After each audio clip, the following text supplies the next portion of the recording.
Hey, happy homebrew Wednesday everybody. Nathan McKenzie here again.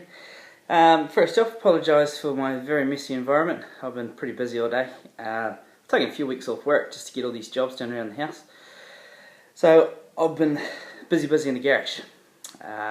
So yeah, that's why I'm messy. Anyway, before we get on with too much good stuff, I'm going to crack open a beer.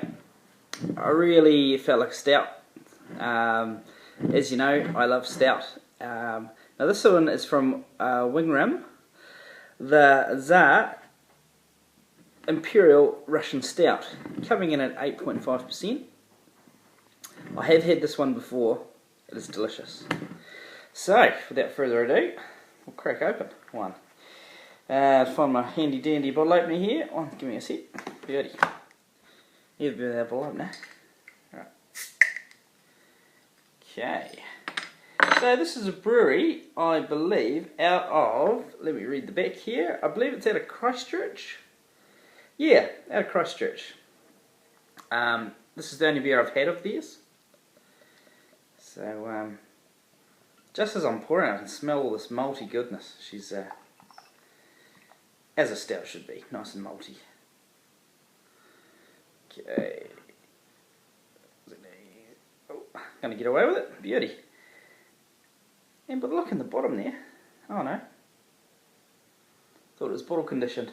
No, it's not. Righty ho, thought I saw some sediment there. Anyway. Right, good 2-finger hit. Lovely. Look at it. Let's have it.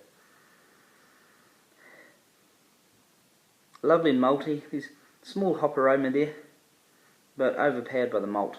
Right.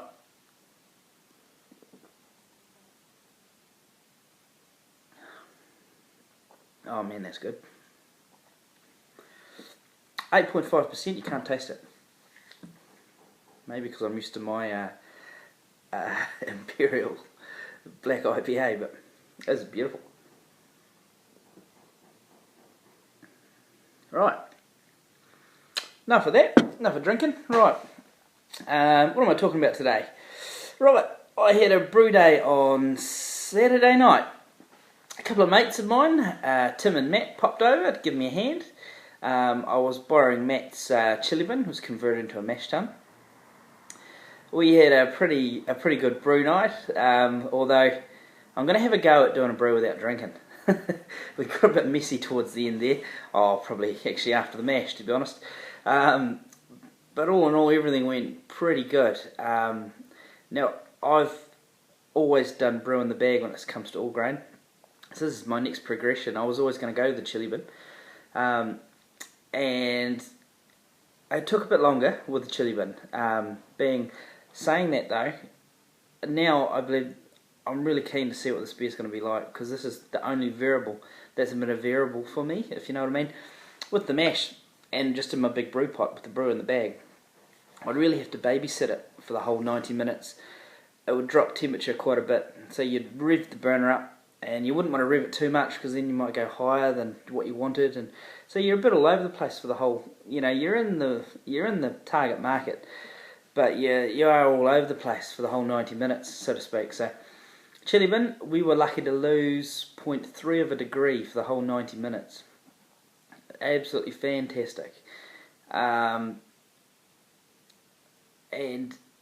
oh, you know, it was just the malty goodness coming out of that mash tun for the first runnings was great. Huge, quite a bit of learning for me. I hadn't done it before. Made a few mistakes along the way. I overdid it on my mash water. I was meant to start with about 23 litres. So I was probably closer to 27, 25ish. Didn't think that was a big worry at the time, or a big deal at the time.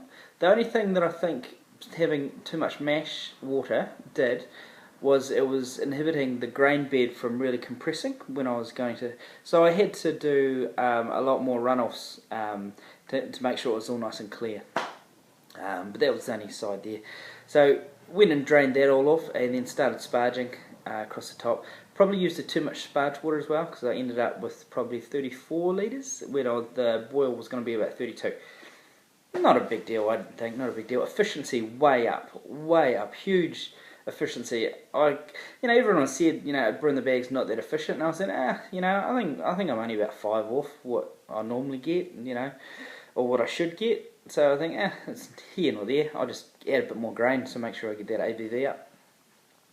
Saying that, though, this is the second time for me brewing this coffee stout. The first time was brew in the bag method, my second all grain brew of all time.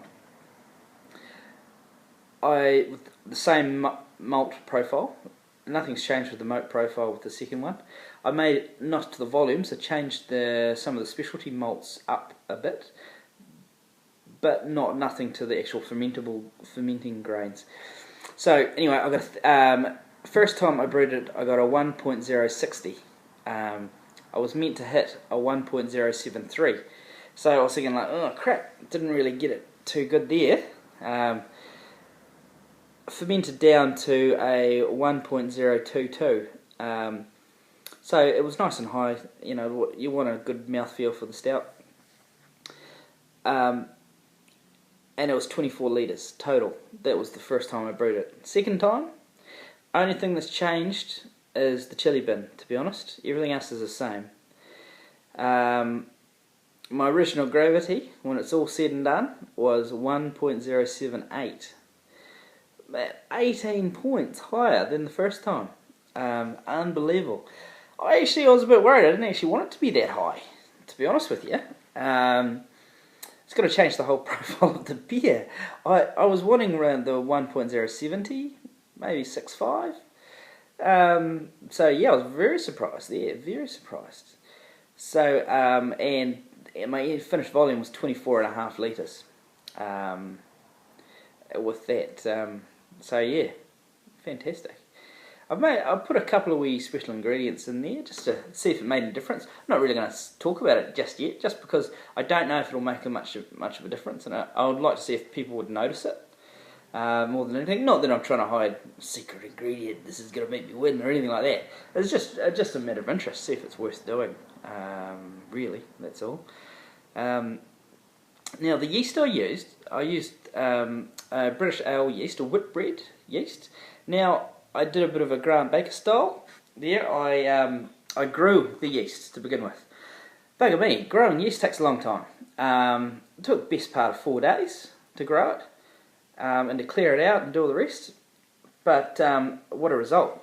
Now I did rush the end bit of it, so I grew the yeast over about 2.5–3 days.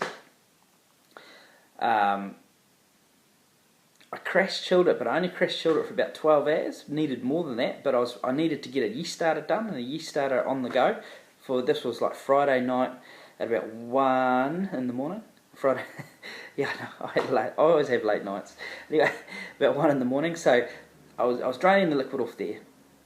So I just had the yeast. Then I put some sanitized boiled water, obviously chilled boiled water, onto it there. Stirred it all up, and halved it.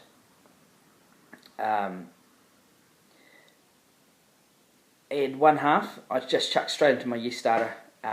Bob's your uncle, that's ready for my brew, because I knew I wouldn't be pitching until about 3 in the morning the next day anyway, so that was fine. The next night I should say. So I didn't realise how much yeast I'd grown actually, because the yeast I was using, it didn't give me much feedback. Like I didn't have a bubbler or anything on it. It didn't give me a lot of feedback about how much it's actually growing, but it grew a hell of a lot.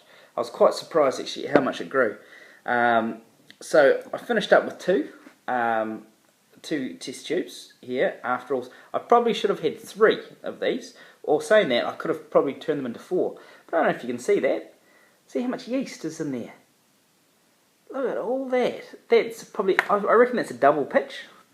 So my feelings are, and tell me if I'm wrong, but I reckon if my next brew is about 1,050, 1,055, or even 1,060, I'll just bung the whole lot in without a yeast starter, being it's a double pitch. So I'm really stoked with that method. Grant Baker has a video on it. I'll put a link down below.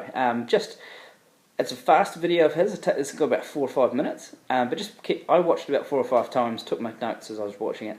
There's a lot of information on there, and it's really good. So, thanks, Grant. It works well. Much better, I think, than at the end of the brew. Mixing up all the troop at the bottom and washing yeast. That's a far cleaner way. You're just not getting the crap. I know you separate the crap out of it by washing it, but so much easier. And anyway, after bottling, or in the middle of bottling, who wants to bloody wash yeast anyway? Takes you an hour or so, or 2 hours to, from sterilising to bottling, it's probably a good 2.5 hours, depending how you're doing it. So who wants to piss around with yeast at the end of it? I'd rather do it that way at the beginning. And there we go. I've got two pitchers there for my next couple of ales. So, great stuff. So, that's me. That's me for today. Hope you're all having a happy Homebrew Wednesday. And what am I going to say? I had something really clever to say there. Gone right out of my head. Can't remember that clever. My next brew is going to be a Pilsner. It's going to be the first brew I put in my brand new keg, which should be here next week. Feeling pretty happy about that. So yeah, that's what I'm up to, and I'm just so looking forward. On a wee update on the fermenter at the moment. She's fermenting away beautifully. It's been 4 days fermenting now. My Sjporr brew, and it's bubbling every minute or so, just a blip, blip, blip, blip. So it's getting close. I should be probably transferring it to secondary probably tomorrow or the next day. And saying that, at the end of this video, I've got some footage of my brew day, which I'll tack on to the end. So I hope you enjoyed the wee footage at the end. Not as polished as Chubby's. This is very much a drunken man's brew day. That's what happens when you get a few mates around, you get a bit carried away. But anyway, thanks guys, thanks for watching and subscribing and liking, and we'll see you next week. Catch ya, bye bye. Hey, how are we getting on? Nathan McKenzie here. I'm doing my Sjporr brew. As you can see, I've changed things up. Normally a brew in the bag man. I've got a chili bin here, and we are going into my brew pot. Now, forgive me if I get the word wrong, but I believe it's a wall flocked. Is that the word? I hope it is. I had to do I guess it was about 4 or 5 times with the 3-litre jug to get it all nice and clear with no grains coming out of there, so it's all nice and compressed. So that is all done.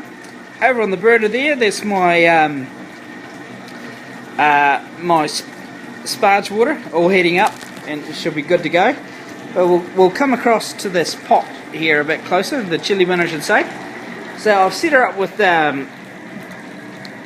tin foil already, and look at that. As you can see from my Sjporr challenge, I'm doing a Pilsner. It's a stout, as you can tell. Nice and black there. Looking beautiful. Smelling fantastic, by the way, too. Go down to that pot there. Look at her go. She's looking like a good brew there, alright. So we're just turning the gas off now on the burner. We're at temp. So we're just going to let this run off before I start sparging. So, yeah, no, loving the chili bin factor and not using a bag at this stage. Already my efficiency is way up so far, so we'll see how we go. Right, we'll come back to you later. Catch you. Bye. Okay, how we doing? Back with you. Well, we're up to pre-boil volume, and let's go have a look at the mash tun there. We've got some spent grains here. Yeah, a new process for myself, being a brew in the bag to going to a mash tun. But I must say, my efficiency is way higher than ever before, and it's looking good. It's looking really good. So I'm looking forward to how this beer's going to turn out, and by all accounts I think it's going to be a goodie. So just as well, because I'm going to send this out to all you crazy cats in New Zealand for that Sjporr challenge. So anyway, it's getting late now. I'll come back to you when we're at the hot break. Alright, catch you. Bye. Okay, how are we getting on there? We've had a hot break. As you can see, look at that, black as tar. Looking good. Looking good. So we're at 32 litres. All I got to say on that, we'll come back to you when we're chucking some hops in. Alright guys, catch you. Bye. Tell me when. I'm on. Hey, how we getting on? Right, first hop edition and secret ingredients going in now. Oh yeah! This is going to be a good stout. Right, that's me. Alrighty, second hop edition, chucking some buggles. Nice. Into the boil we go. Here we stir it.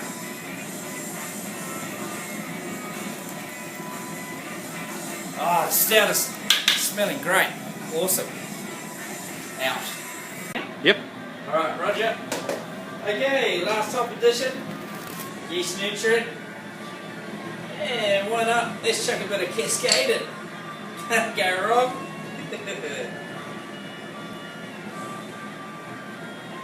I had some good advice the other day. Is when you brew, don't drink. That's good advice, I think. But I'm fucking. Yeah. Anyway, that speaks for itself, doesn't it? So maybe next time. But I think for the Sjporr beer, you've got to brew it like you did the first time. Get hammered. Anyway, here we go.